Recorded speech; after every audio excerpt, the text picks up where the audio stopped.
Hello, everyone, and welcome to this week's episode of Web3 Wednesdays, hosted every Wednesday at 12 p.m.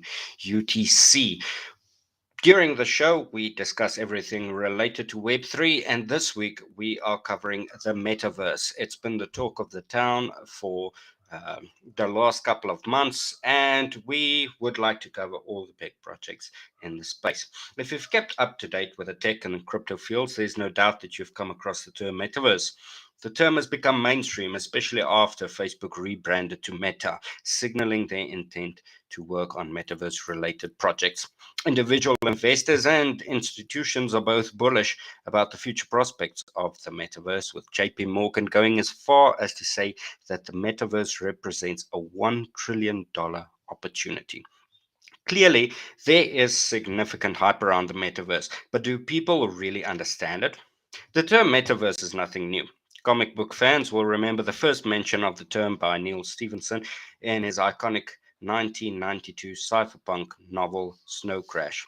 In that book, the metaverse was described as a shared imaginary realm available to the public across the global fiber optics network. Now, there are several competing visions describing how the metaverse will function.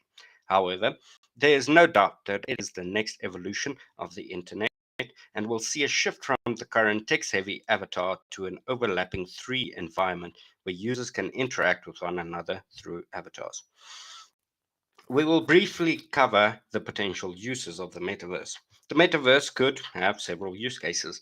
These could range from work, gaming, shopping, and even socializing. Also, the metaverse will be available on a host of online destinations that can support custom avatars and assets, allowing users to move them to any location within the metaverse. You must also be aware that numerous metaverses exist, each with its own set of protocols. However, all of these metaverses have the same goal: to facilitate the overlapping of our physical and digital lives. Now, let's take a look at the top projects in the metaverse. The first and most well known is Decentraland. Decentraland is one of the most popular metaverse projects out there, allowing users to create new projects, meet other users, shop, play games, and more in a virtual world. Users can also purchase virtual plots of land on the platform using the native Mana token. Decentraland was created by Esteban Ordano and Ari Malek and was launched in 2020. The project caught the attention of major brands during the crypto bull run, which ended up purchasing properties in the Decentraland metaverse. Some of these big names associated with the project are Samsung, Atari, Adidas, PricewaterhouseCoopers, and many others. Decentraland also held a fashion week in its metaverse, which saw participation from significant brands including Dolce& Gabbana, Elie Saab, Perry Ellie, and others. In 2020, Sotheby's even held the first metaverse auction on the platform. Then we have Sandbox. Sandbox was created by Pixel and launched in 2011. It was later acquired by Animoca Brands in 2018 and saw its focus shift to creating a blockchain based 3D version of the game, allowing users to buy, sell, and create in game assets. Since its inception, the Sandbox has announced several high profile partnerships with Shaun the Sheep, CryptoKitties, The Smurfs, Snoop Dogg, and The Walking Dead. The platform has also had a highly publicized partnership with Lionsgate to create a Hellboy themed metaverse destination. The Sandbox metaverse runs on the Ethereum blockchain and has secured backing from established players such as SoftBank and Atari. Another well known project is Axie Infinity. Published by Sky Mavis, Axie Infinity is an NFT based online game and has established itself as one of the most popular metaverse projects in the ecosystem. The platform is well known in the community for its vibrant in game economy and has endeared itself to players thanks to its playable characters called Axies. Another draw of Axie Infinity is that it gives players the chance to earn money while playing the game, resulting in scores of players flocking to its platform. The platform's native tokens, AXS and SLP, are the driving force behind the Ethereum based game. The AXS token has consistently ranked among the top cryptocurrencies in the metaverse, while the SLP token can be earned as a game reward by playing the game's adventure and battle modes.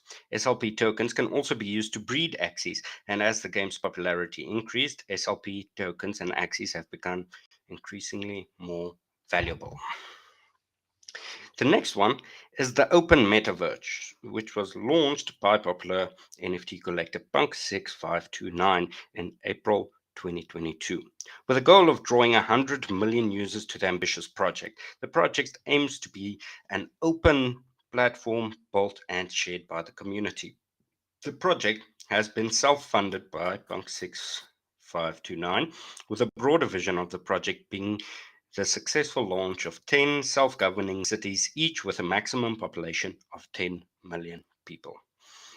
Other Side has also been quite popular because it is created by the famous Bored Ape Yacht Club Collections founders and owners Yuga Labs. Other Side is a metaverse project of the entity behind one. Bored Ape Yacht Club, and it is also known as The Other Side, which was unveiled earlier in 2022. And although its introduction was marred with several glitches, garnering mixed reviews from the NFT community, the Metaverse project is here to stay. The Other Side will feature its own metaverse, giving users an interoperable experience. The project will also include NFT collections such as World of Women, Cool Cats, and Cryptodes, to just name a few. Yuga Labs has already raised around $450 million to expand its vision of the metaverse, with ApeCoin set to be the metaverse's primary currency. Next, we've got MetaHero. MetaHero is an emerging metaverse focused on creating 3D avatars of real world people and objects by utilizing 3D scanning. The project claims to already have an operational scanning chamber in Doha that can scan items and create 3D versions for the MetaHero metaverse. Users can customize avatars and give them special abilities from different classes such as Elementalist, Enchanter, Close Combat Specialist, Mentalist, Spellcaster, Range Combat Specialist, and Assassin. Players can also level up their recruits and trade NFTs linked to their accounts. Finally, we've got Meta.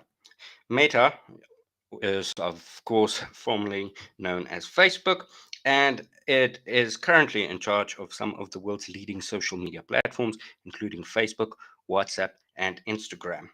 Now, recently, they rebranded to Meta, signaling their intent to cash in on the metaverse craze, and the company has focused with significant attention after this rebrand to reflect its commitment of the growing Web3 ecosystem and the metaverse.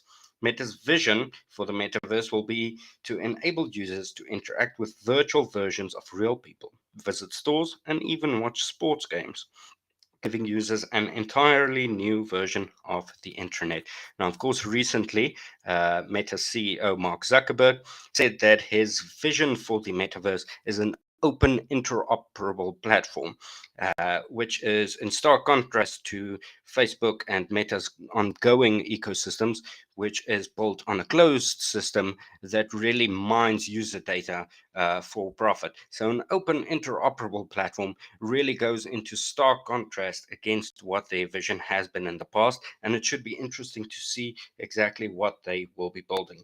Like the current version of the internet, their metaverse will help users connect with one another, including with traditional 2D experiences and immersive 3D experiences as well. Users can access this version of the metaverse through a host of different devices, and there seems to be a lot of controversy around the metaverse project so far. So it will be quite interesting to see how this plays out, especially since most of the other large metaverse projects are built on decentralized systems, and it seems like Meta's project will be built on an entirely centralized project.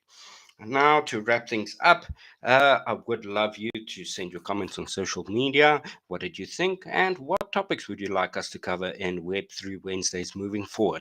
That is all for today. I have been your host, Dion Guillaume, Cato's Global Head of PR and Communication. Thank you for tuning in.